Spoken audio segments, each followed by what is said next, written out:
کلام میں ملتا ہے۔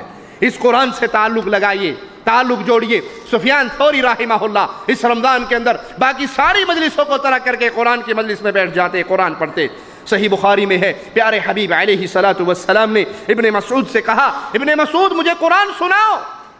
کہتے ہیں یا رسول اللہ صلی اللہ علیہ وسلم میں آپ کو قرآن سناؤں؟ قرآن تو آپ پہ نازل ہوا ہے۔ کہا میرا جی چاہتا ہے میں کسی اور سے قرآن سنوں۔ ابن مسعود نے سورۃ نساء پڑھنی شروع کی، اور جب اس آیت پہ پہنچے فَكَيْفَ إِذَا جِئْنَا مِن كُلِّ أُمَّةٍ بِشَهِيدٍ وَجِئْنَا بِكَ عَلَى هَؤُلَاءِ شَهِيدًا، پیارے حبیب علیہ الصلوۃ والسلام فرماتے ہیں خاموش ہو جاؤ، حسبک، بس کرو۔ ابن مسعود کہتے ہیں میں نے نگاہوں کو اٹھایا، محمد کریم کے مبارک مکھڑے کو دیکھا تو آنسوؤں سے بھرا ہوا تھا۔ پیارے حبیب علیہ الصلوۃ والسلام اس منظر کو یاد کر کے رونے لگے۔ بہقی میں ابو ہریرہ سے روایت ہے رضی اللہ عنہ وارضاہ کہ جب یہ آیت نازل ہوئی افمن هذا الحدیث تعجبون وتضحكون ولا تبكون، تو اہل صفہ رونے لگے۔ ان کو دیکھ کر پیارے حبیب محمد کریم صلی اللہ علیہ وسلم بھی رونے لگے، اور آپ کو دیکھ کر تمام اصحاب رونے لگے۔ آپ نے فرمایا میرے صحابہ، جو اللہ کے ڈر سے روتا ہے، جو مالک کے عذاب کے ڈر سے روتا ہے، ایسے چہرے پہ اللہ جہنم کی آگ کو حرام کر دیتا ہے۔ تو قرآن سے رشتہ لگائیے۔ ہم روئیں گے کب قرآن کو پڑھتے ہوئے؟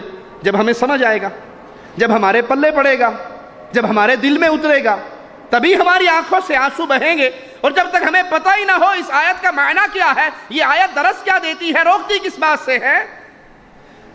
مسجد کے اندر فجر کی نماز ادا کر کے بیٹھنا یہاں تک کہ فجر طلوع ہو جائے، اور پھر انسان 2 رکعتیں پڑھ کے اس مسجد سے نکلے، یہ کتنا بڑا عمل ہے۔ صحیح مسلم میں پیارے حبیب علیہ الصلوۃ والسلام کا یہ فرمان موجود ہے، سنیے۔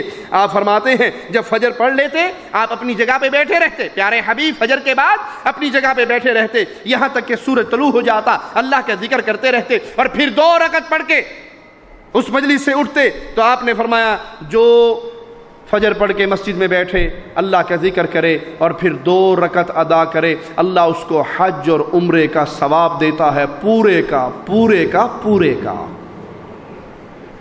حج پہ جاتے ہوئے کتنا خرچہ ہوتا ہے؟ 5000 ریال تو کم از کم لگتے ہیں نا، تشریح کے ساتھ حج کرو گے تو 5000 لگتے ہیں، اور ڈیلی آپ کو حج کا ثواب، عمرے کا ثواب، پورے کا، مقبول کا۔ اس سے بڑی اور کیا نیکی ہے؟ یہ عام دنوں کا حال ہے، اور رمضان کے دنوں میں یہ ثواب کتنا بڑھ جائے گا۔ اسی طرح اعتکاف ایک ایسا عمل ہے جو رمضان کے مہینے میں صحیح بخاری میں ہے، پیارے حبیب علیہ الصلوۃ والسلام ہر رمضان میں 10 دن کا اعتکاف کرتے، اور جس سال پیارے حبیب علیہ الصلوۃ والسلام فوت ہوئے، اللہ کی جنتوں کے مہمان بنے، اس سال آپ نے 20 دن کا اعتکاف کیا۔ رمضان کے اندر عمرہ کرنا ایک ایسا عمل ہے، صحیح بخاری میں پیارے حبیب علیہ الصلوۃ والسلام کا یہ فرمان ہے جس نے رمضان میں عمرہ کیا اس کو اتنا ثواب ملتا ہے گویا اس نے حج کیا۔ اور ایک روایت میں یہ ہے گویا اس نے محمد الرسول اللہ کے ساتھ حج کیا صلی اللہ علیہ وسلم۔ رمضان کے اندر اور آخری عشرے میں رمضان کے ایک بہت پیاری رات جسے شب قدر کہا جاتا ہے، وہ رات جو ایک رات کی میں اللہ کی عبادت 1000 ماہ کی عبادت سے بہتر ہے۔ 21ویں رات، 23ویں، 25ویں، 27ویں، 29ویں، ان طاق راتوں میں اس رات کو تلاش کیا جائے اور اس میں اللہ کے لیے عبادت کی جائے۔ پیارے حبیب علیہ الصلوۃ والسلام کا فرمان سنیے، من قام لیلۃ القدر، جو شب قدر کو قیام کرتا ہے، اللہ کی عبادت کرتا ہے، جاگتا ہے، اس کو کیا ملے گا؟ شرط کیا ہے؟ ایمان و احتسابا، مشرک نہ ہو۔ پھر اسی جہاں سے آغاز ہوا تھا وہیں پہ اختتام ہو رہا ہے، وہ شب قدر کو قیام کرے، مشرک نہ ہو، وہ پیر دتا نہ ہو، وہ پیر بخش نہ ہو، وہ نبی بخش، علی بخش، امام بخش، عبد النبی، عبد الرسول، عبد الحسین، عبد الحسن، عبد الزہرا نہ ہو، وہ عبد اللہ ہو۔ اس کی گردن جھکے تو اللہ کے لیے، وہ طواف کرے تو اللہ کے لیے، وہ ذبح کرے تو اللہ کے لیے، وہ نظر دے تو اللہ کے لیے، وہ پکارے تو یا اللہ، وہ مانگے تو کہے یا اللہ۔ اس کے دل میں جو ڈر ہے وہ اللہ کا، اس کے دل میں جو محبت ہے وہ اللہ کی، اللہ والی محبت کسی اور سے نہ کرتا ہو، اللہ والا ڈر کسی اور کا نہ ہو۔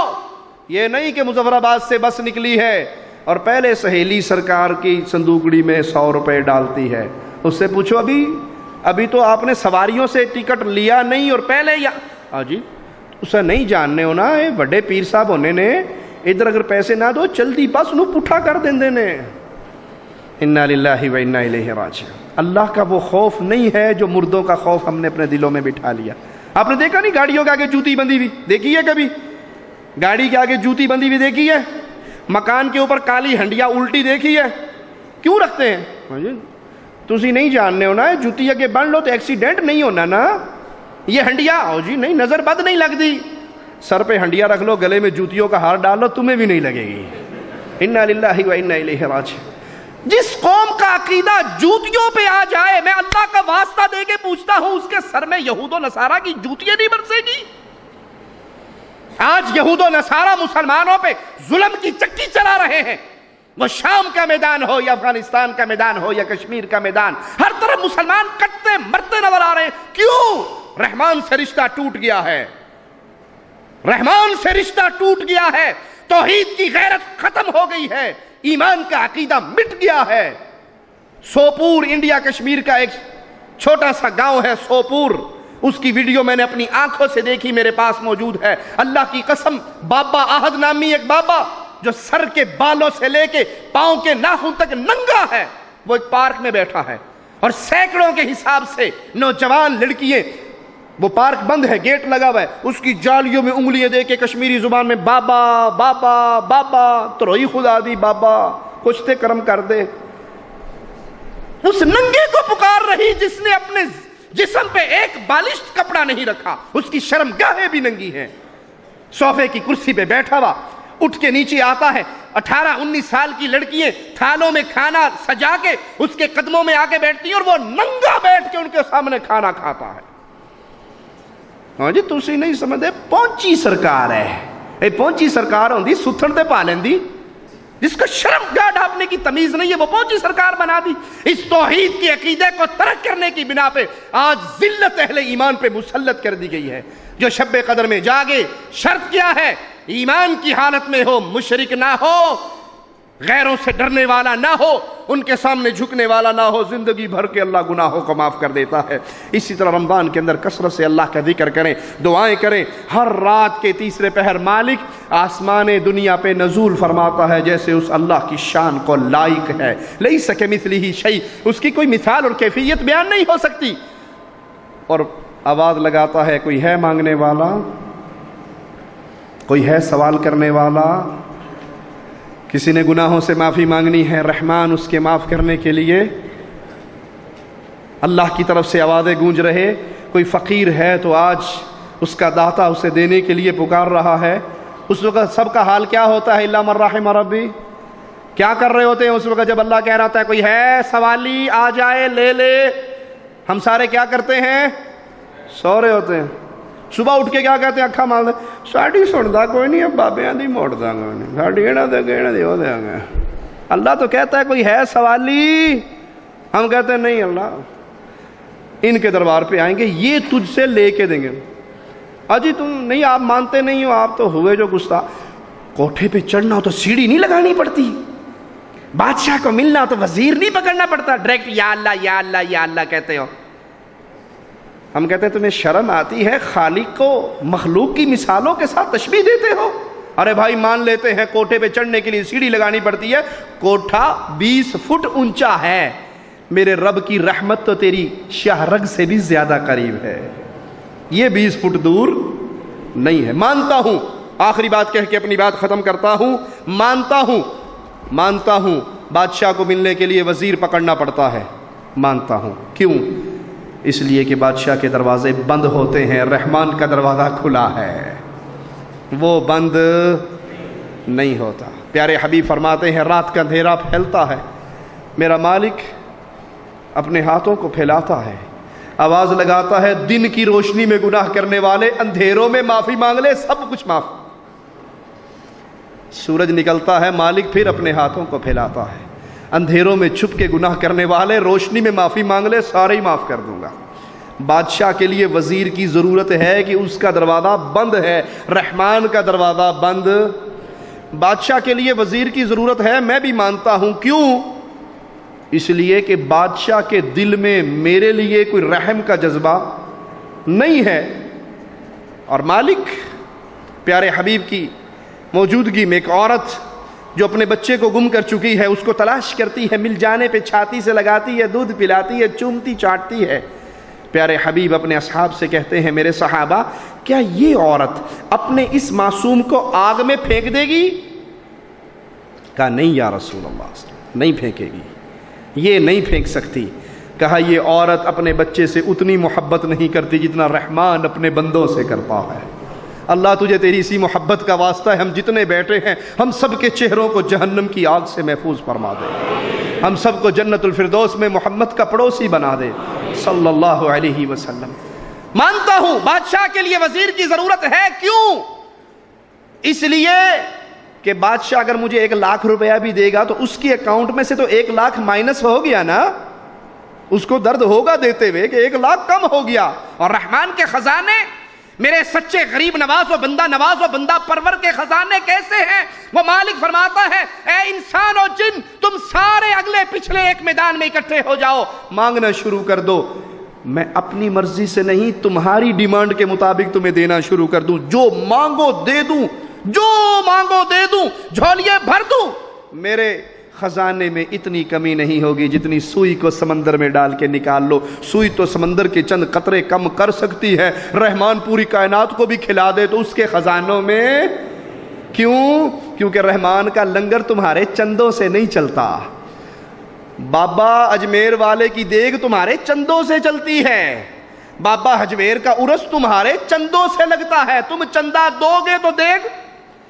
چندہ دو گے تو 11ویں کی کھیر، چندہ دو گے تو کچھ ہوگا، رحمان کو تمہارے چندوں کی ضرورت۔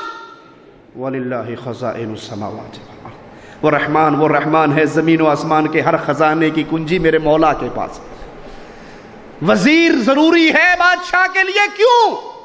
کیونکہ وزیر سے ڈرتا ہے، اگر اس کی بات نہ مانی سازش کر کے پھٹا نہ الٹ دے، تختہ نہ الٹ دے، ڈرتا ہے یا نہیں؟ ڈرتا ہے۔ اور رحمان کسی سے جو ڈر جائے وہ رحمان اور رحیم مالک ہو سکتا؟ کائنات میں سب سے پیارے محمد الرسول اللہ صلی اللہ علیہ وسلم احد کے میدان میں ماتھا پھٹا، دندان شہید ہوئے، گڑھے میں گرے، کیا زبان سے جملہ نکلا؟ کیف یفلح القوم، یہ فلاح پائیں گے جنہوں نے رسول کے ماتھے کو پھاڑ دیا، حالانکہ رسول انہیں جنت کی طرف بلاتا ہے۔ کہا یا نہیں؟ کہا پیارے نبی نے کہ یہ فلاح نہیں پا سکتے۔ مالک کی طرف سے قرآن نازل ہوا، لیس لک من الامر شیء، اے محمد علیہ الصلوۃ والسلام آپ کا کنٹرول اور اختیار نہیں ہے، میں چاہے ان کو عذاب دوں، چاہے ان کو معاف کروں، انہوں نے ظلم کیا ہے۔ پانسا پلٹنے والے خالد ابن ولید تھے نا جنگ کا، پھر خالد ابن ولید سیف اللہ بنے یا نہ بنے؟ وزیر ضروری ہے بادشاہ کے لیے، وزیر ضروری ہے بادشاہ کے لیے کہ بادشاہ اس کی محبت میں گرفتار ہو گئے، اپنے قانون کو بدل دیتا ہے، اور رحمان اپنے قانون کو وہ کسی کی محبت میں مجبور، وہ تو کہتا ہے وَلَوْ تَقَوَّلَ عَلَيْنَا بَعْضَ الْأَقَاوِيلِ لَأَخَذْنَا مِنْهُ بِالْيَمِينِ ثُمَّ لَقَطَعْنَا مِنْهُ الْوَتِينَ فَمَا مِنْكُمْ مِنْ أَحَدٍ عَنْهُ حَاجِزِينَ۔ اگر میرے رسول اپنی طرف سے میرے ذمے کوئی بات لگا دے جو میں نے نہ کہی ہو، میں دائیں ہاتھ سے پکڑ کے شہرگ کو کاٹ دوں، تم میں سے کوئی اپنے رسول کو چھڑا بھی نہ سکے۔ اچھا چلو ساری باتیں چھوڑو، مان لیتے ہیں جی بادشاہ کے لیے وزیر ضروری ہے۔ اگر بادشاہ کہیں ڈائریکٹ آپ کو مل جائے، آپ کو بادشاہ سلامت، اللہ کے لیے اعلیٰ مثال، سمجھانے کے لیے مثال دے رہا ہوں، آپ کی ملاقات ہو جائے منموہن سنگھ صاحب کے ساتھ، نواز شریف صاحب کے ساتھ، خالدہ ضیاء صاحبہ کے ساتھ آپ کی ملاقات ہو گئی، بادشاہ وقت آپ کے سامنے بیٹھے اور کہتا ہے جی ہاں جی کیا کام ہے آپ کو بتائیے، تو عقل مند آدمی کیا کرتا ہے؟ جیب سے فوراً درخواست نکالے گا میرے منڈے دی نوکری لوا دو، اسلام آباد میں کوئی پلاٹ لے دو، امریکہ کا ویزا ہی لگا دو، کرو گے؟ فوراً درخواست رکھ دو گے عقل مند آدمی۔ اور بیوقوف کیا کرے گا؟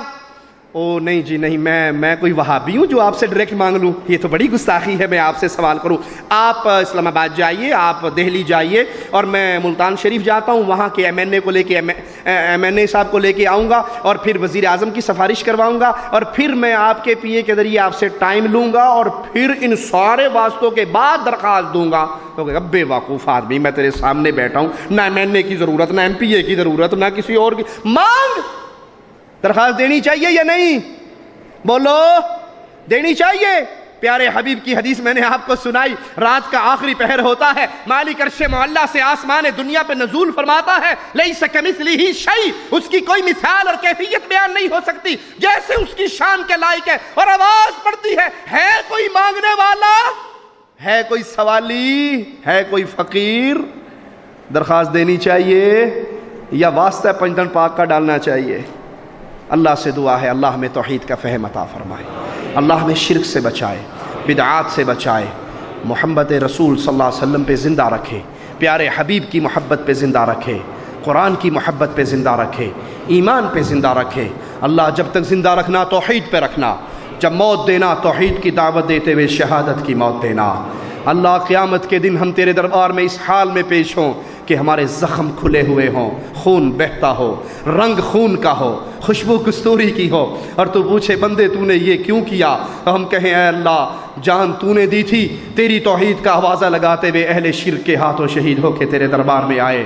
اللہ اللہ تجھے تیرے پیارے چہرے کا واسطہ ہے مولا، ہم جتنے یہاں بیٹھے ہیں سب کو جنت الفردوس میں اکٹھا فرمانا، پیارے حبیب کے پڑوس میں اکٹھا فرمانا۔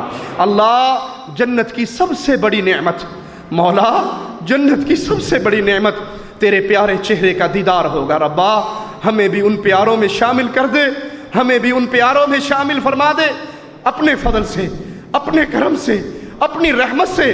ہمارے اعمال اس قابل نہیں مولا، اپنی رحمت سے ہمیں بھی ان پیاروں میں شامل کر دے جو جنت الفردوس میں نور کے ممبروں پہ بیٹھ کے تیرے پیارے چہرے کا دیدار کریں گے۔ اقول قولی ھذا واستغفر اللہ لی ولکم ولسائر المسلمین فاستغفروہ انہ هو الغفور الرحیم۔